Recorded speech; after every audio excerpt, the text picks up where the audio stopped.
Hello, my name is Lucy Walter. My project is the potential impact of glucose concentration on fluorescence of green fluorescent protein in E. coli.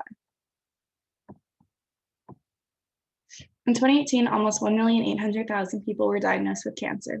Almost half of these resulted in death. Cancer is the uncontrolled mitosis of abnormal cells that destroy healthy cells. The big problem is that cancer has the ability to hide from the immune system, and this causes treatments to be unsuccessful most of the time.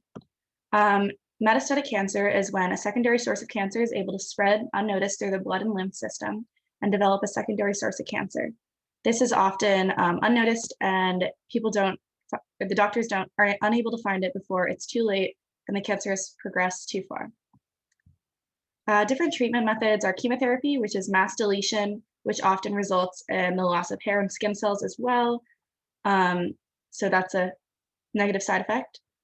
Surgery is another method where they surgically remove the cancer tumors. This can be a cure, but it's not, sometimes the cancer isn't in the best places, so it's not the best option.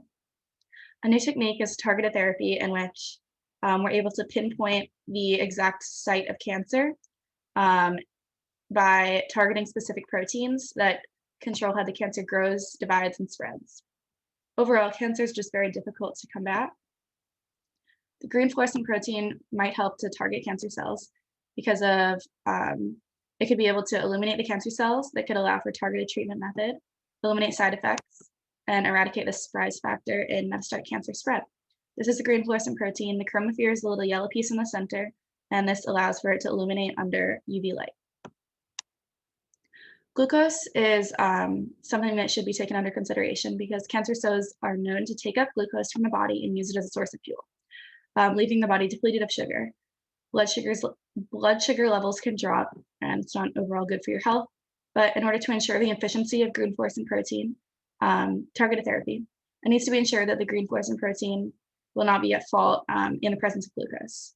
In this experiment, we'll use dextrose because it's more readily available.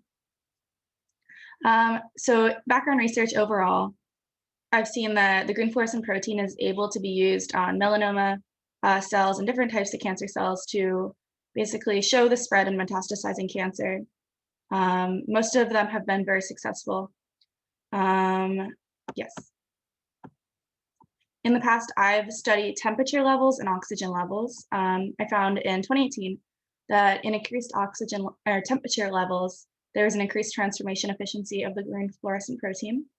And I used these results in 2018, and I put in 2019 these same plates under increased oxygen level in hypoxic conditions, and it was shown that they were still able to successfully fluoresce.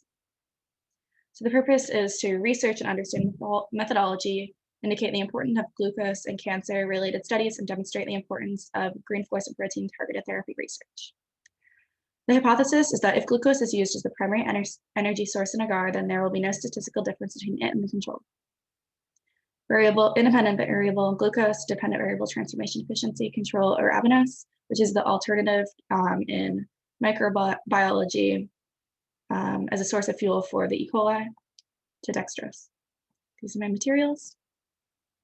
Methods. So the first step is to prepare the agar plates with 12 milliliters of LB nutrient agar into each plate.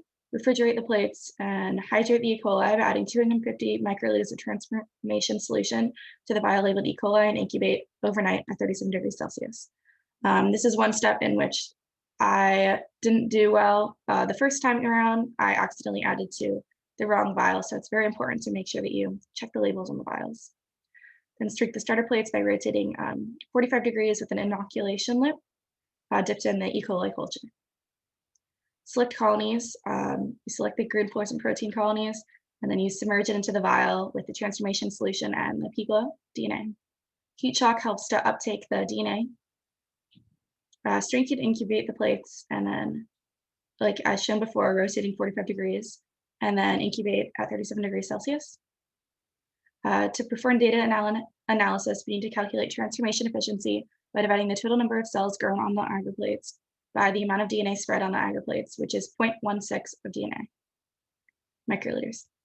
The results showed that the plates without dextrose, with arabinose, showed fluorescence, but the plates with dextrose did not. Here we shown in the graph.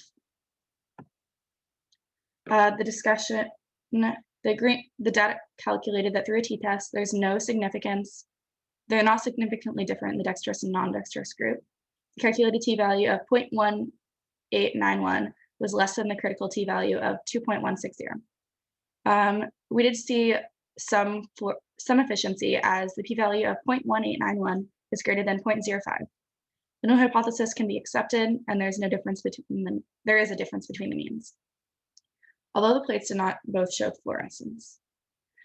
Even though the data shows that the green fluorescent protein has the ability to perform when glucose is present, even if they didn't both fluoresce, the E. coli was still able to spread, so we see some capability. So the experiment helps to further the idea that the use of green fluorescent protein as a cancer indicator in the human body might be able to perform under the presence of glucose. Repeated trials could help to ensure that this wasn't just a mistake or,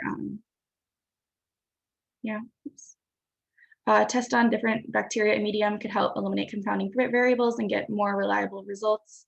And this project could be useful in combating cancer, increasing the amount of survivors overall. My references, thank you.